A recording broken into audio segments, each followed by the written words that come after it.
Today, we're gonna go and talk about a computer that I haven't talked about in quite a while. What one? The Gateway E-2000.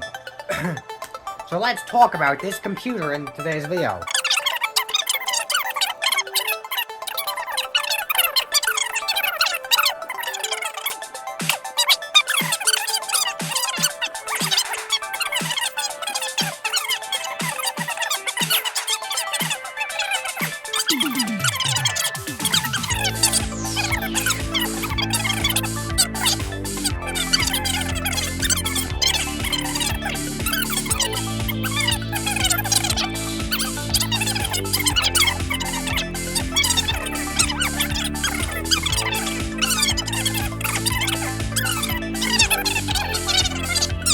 Anyway, so this PC was the first vintage PC that I got. It would have originally came with Windows XP, as that sticker suggests. However, I prefer to use it as a Windows 2000 machine, so whenever I want to go dig out and go around, mess around on Windows 2000, this is my go-to machine. Specifications and its ports and stuff. So enough of the background, we'll cover the ports. So starting on the front, let me just hang on a second. I'm gonna probably starting on the front.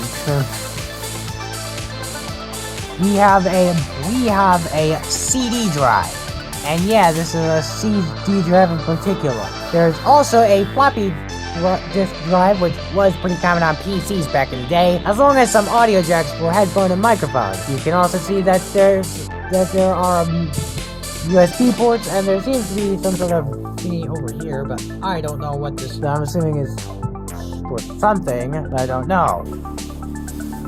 There is a power button here, and if we take a look on the front end, there is some space in between here, and this does seem not the most, it seems rather flimsy, although if we take a look here, this also seems to be not the best. It seems to have had better days. You can tell that there's a design for Microsoft Windows XP sticker, and you can tell that in the E series and then the Gateway logo on this bezel. On the sides here, we have some ventilation. And this computer kind of needs it, because it also is rather loud for an old computer. I'm just going to censor some of this info, but you can tell the Gateway MAXTHRN NM2 E-2000, with a manufacturing date of the 19th of March 2004. It has a 100 to 120 or 220 to 240 volts thingy, 550 to 60 hertz thingy. I don't know what these numbers mean. I'm not gonna tell you. Yeah, I know! On the back, we have a really standard power supply. We have some blank, I think, PCI Express or PCI slots, and if you want to do networking, which I'm not going to do that, there's I think, some sort of kill switch.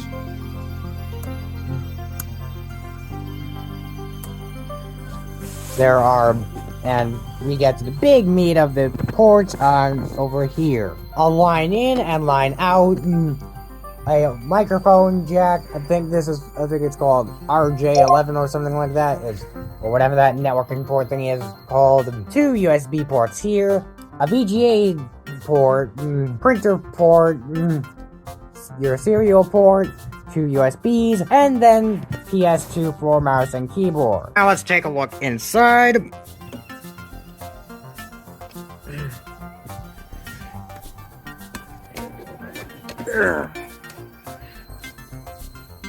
And yes, you have them. This is what you have. CD and DVD or DVD drive. The top drive bay. A high-performance dual ball bearing fan. You have your heat sink, and seems to have some sort of Intel chip here. I know that this PC has an Intel Celeron, although it seems that whatever thingies were there have since been faded into history. You have your memory here. I'm not gonna try and touch anything in here because I don't know what would happen. A CMOS battery, which is dead. Your big fat power supply, which I am definitely not gonna touch. Why aren't you gonna touch it? You obviously should know why, given the fact that you have tons of PCs. Alright, it would kill you. Yes! Now please be serious the next time I have to tell you something like that. You can tell there's an Intel logo right there and some sort of other thingy. All your chips, capacitors, there's some more capacitors over there. All your wires, there is probably a hard drive underneath them.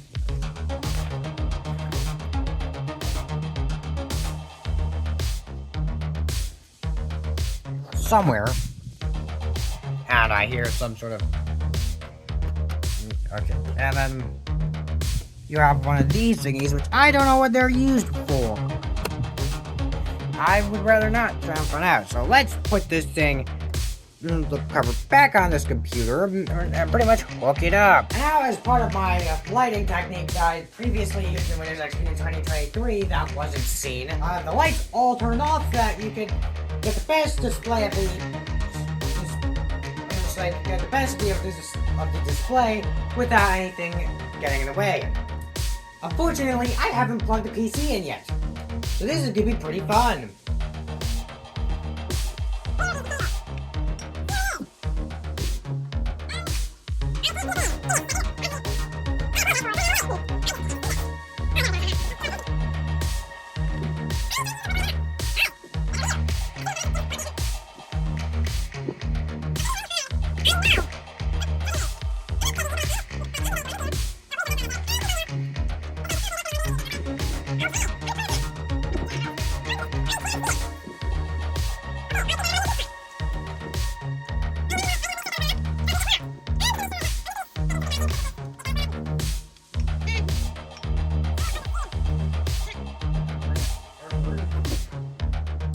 Got it! Ha ha! Yes! Finally! You finally do it? Yes! See that. Okay. So you can tell some of the information. This has an Intel Celeron processor at 3.6 GHz and 504 megabytes of RAM. So yeah, this is a BIOS thingy. That doesn't add up to... Those two numbers don't add up. I don't know if they're supposed to. F10. And yeah, we'll show you both partitions, just like in the acquisition video. The sync and dual boot, if you remember. I remember. Windows XP Professional. This is going to be the longer leg of the video.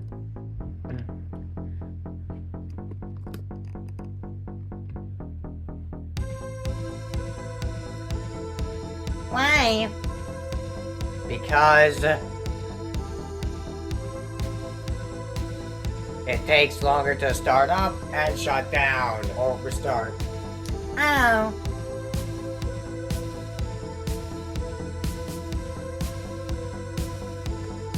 Welcome. At least this thing doesn't have multiple user accounts. It takes longer to load XP than it does with 2000. And keep in mind, this is a Celeron on a PC with a lot of software. What? How do you get so much software on a computer?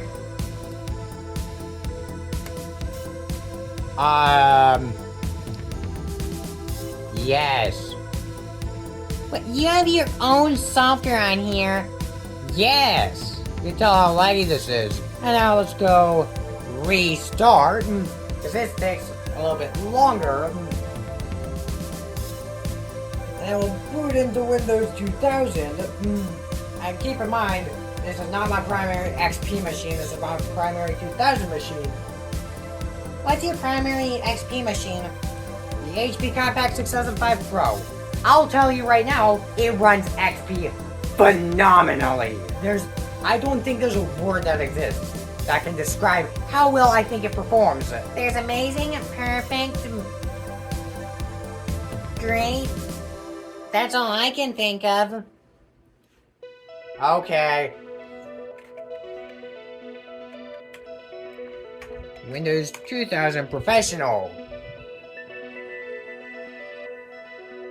I'm not even gonna ask you if... I'm not gonna even ask why it's copyrighted in 1999, not 2000. I already know. Yeah, and we're not gonna give you a recap of that for like the third time. So this partition is actually really legendary. Why is that? This is the partition on which I recorded the famous Windows 2000 in 2023, which is what makes this PC a one-hit wonder.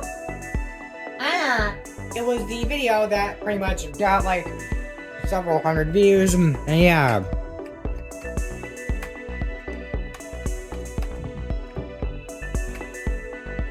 And things have changed. prove it.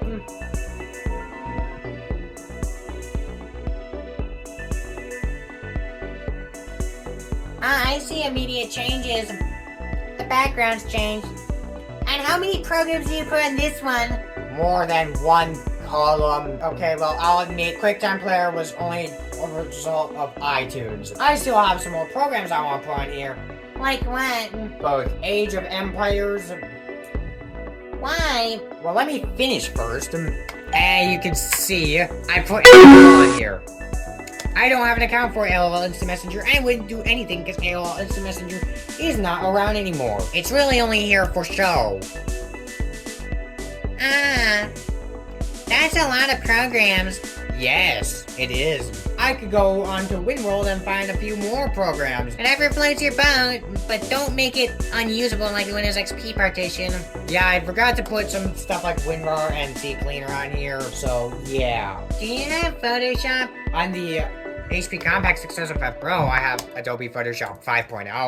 I also have Photoshop Elements 2022, which I only use to edit thumbnails for all my videos. But you can tell this is a Windows 2000 partition. There's a lot of stuff. I can tell. How do you even get an antivirus? Well, here's the thing. A lot of these programs, I found a lot of these programs on oldversion.com, a website which you can go on and find copies of older copies of computer programs, whether they're still around or not. Trust me, I even found Macromedia Flash 2004 MX. Macromedia Flash MX 2004 are there. Yeah, I was wondering, what was Macromedia Flash 2004 MX? I've never heard of it. Cause it's technically Flash MX 2004. I just made a stupid mistake in my speaking. Do you think I go around saying I own Macromedia Flash MX 2004 like every single day? No. Exactly. So yeah, that's it. Thanks for watching this video. I will see you next week. Bye!